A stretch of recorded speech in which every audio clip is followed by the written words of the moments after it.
Putin dronlar, tinchlik va NATO haqida fikr bildirdi. Rossiya 2027-yildayoq Yevropaga hujum qilishga tayyor deydi Kirill Budanov. Zelenskiy Belarusdagi Areshnik tizimining joylashuvini bilishini da'vo qildi. Putinga qarshi chiqishga jur'at qilgan yagona amaldor. Assalomu alaykum, Reformuz kanalining obunachilari va internet foydalanuvchilari. Biz boshladik. Putin dronlar, tinchlik va NATO haqida fikr bildirdi. Moskva shahrida 19-dekabr kuni Rossiya prezidenti Vladimir Putin ishtirokida yil yakuniga bag'ishlangan bevosita aloqa va katta matbuot anjumani bo'lib o'tdi. Qariyb 4,5 soat davom etgan ochiq muloqot davomida davlat rahbari fuqarolar hamda jurnalistlarning savollariga javob berib, xavfsizlik, urush, tinchlik va jamiyatga oid qator mavzularga to'xtalib o'tdi.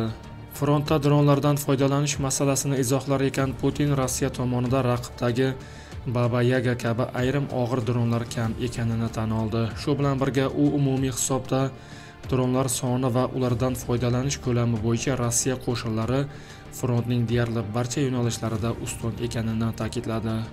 Qurolli kuchlarning shaxsiy tarkibi haqida gapirib, prezident harbiy xizmatga jalb etish jarayoni rejaga muvofiq va yaxshi sur'atlarda ketayotganini bildirdi. Uning so'zlariga ko'ra, shartnoma asosida xizmat qilishni xohlayotgan ko'ngillilar soni ko'p. O'tgan yili 400 mingdan ortiq fuqaro shartnoma imzolagan. Ayniqsa yangi tashkil etilgan harbiy dron bo'linmalariga qiziqish yuqori bo'lib, Mudofaa vazirligi hatto tanlov o'tkazishga majbur bo'lmoqda. Qiziq tomoni shundaki, ko'plab yoshlar, jumladan talabalar ham ta'til paytida frontga borib, asosan dron operatori sifatida xizmat qilmoqda. Zamonaviy texnologiyalar esa ularga buni masofadan turib ham amalga oshirish imkonini bermoqda.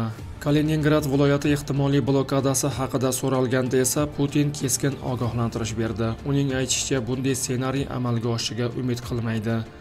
Ammo agar tahdid yuzaga kelsa, javob qattiq bo'ladi. Bunday harakatlar mojaroni mutlaqo yangi bosqichga olib chiqib, keng ko'lamli qurolli to'qnashuvga sabab bo'lishi mumkin. NATO bosh kotibi Mark Rutte haqida gapirib, Putin uni aqlli va tajribali siyosatchi deb atadi, biroq Rossiya bilan urush mavzusidagi bayonotlarini tushunarsiz deb baholadi.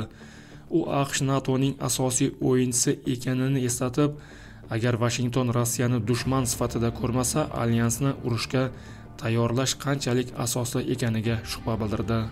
Kelajakdagi urushlar haqida Putinning fikri aniq. Agar tomonlar o'zaro hurmat va manfaatlarini hisobga olsa, hech qanday urush bo'lmaydi. Yevropaga ehtimoliy hujum haqidagi gaplarni esa u ochiqdan ochiq bema'nilik deb atadi. Anjumanda ma'naviyat mavzusi ham ko'tarildi.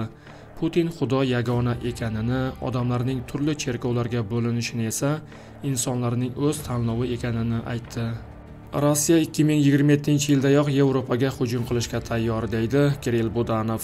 Uning so'zlariga ko'ra, Rossiya dastlab 2030-yilga kelib NATO mamlakatlariga qarshi to'g'ridan-to'g'ri tajovuz qilishni rejalashtirgan edi, ammo endi rejalarini qayta ko'rib chiqib, muddatni 2027-yilgacha qisqartirdi. Budanovning ta'kidlashicha, birinchisi Litva, Latviya va Estoniya bo'ladi. Shu bilan birga Putin Polshani bosib olmaydi, u faqat hujumlarga duchor bo'ladi. Zelenskiy Belarusdagi Areshnik tizimining joylashuvini bilishini da'vo qildi. Bankovoda yashovchi bir kishi Polsha prezidenti bilan bo'lib o'tgan matbuot anjumanida Kiyev go'yoki Belarusdagi Areshnik tizimining joylashtirilishi haqidagi ma'lumotga ega ekanligini va bu ma'lumotni allaqachon yevropalik hamkorlari bilan baham ko'rayotganini da'vo qildi. Uning so'zlariga ko'ra, joylashtirish yakunlanmoqda va ittifoqchilarning o'zlari tahdid darajasini baholab, o'z javoblarini belgilashlari kerak. Kiyev rejimi rahbari shuningdek, Rossiya ilgari Areshnik tizimidan Ukrainaga qarshi foydalanganini, shuning uchun Kiyev hech qanday dalil keltirmasdan tahdidning mohiyatini va unga qanday qarshi turishni tushunganini da'vo qilmoqda. Pentagon rahbari yoshlarni armiyaga yollash haqida shunday dedi: "Juda semiz yoki juda befahm." AQSh mudofaa vaziri AQSh armiyasiga yollashdagi asosiy qiyinchiliklar haqida gapirdi. Pentagon rahbarining ta'kidlashicha, yosh amerikaliklarning semizligi va ahmoqligiga qaramasdan armiyaga yangi chaqiriluvchilarning kelishini rekord darajada ta'minlashga muvaffaq bo'lingan. Bu haqda Pete Hegseth Pentagondagi rekruterlar bilan uchrashuvda ma'lum qildi. "Siz buni qildingiz. Bilaman, bu oson emas.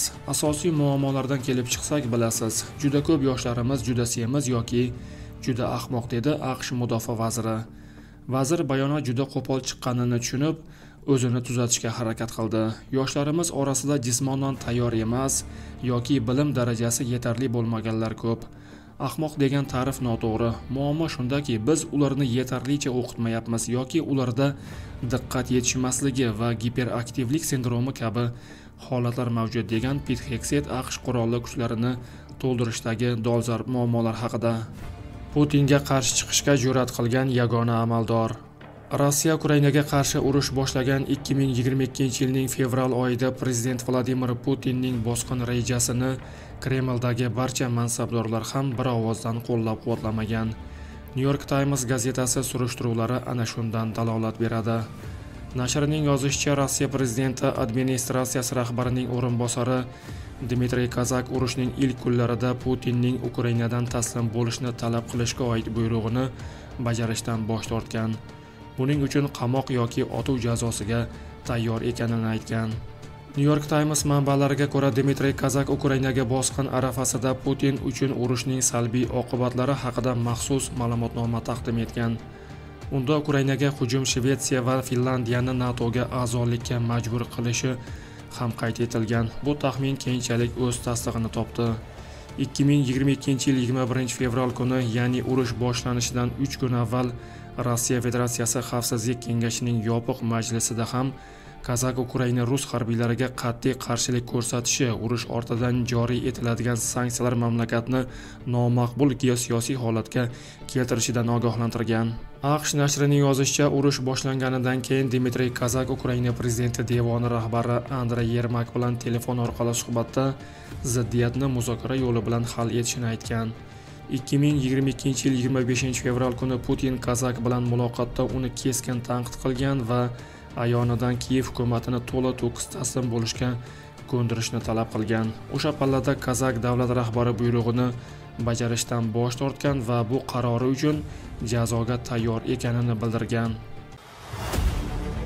Video ostida o'z fikringizni qoldiring, haqorat qilmang. Reforma o'z voqealar rivojini yoritishda davom etadi. Video yoqqan bo'lsa, like bosishni unutmang. Kanalimizga obuna bo'lib, bizni kuzatishda davom eting. Salomat bo'ling.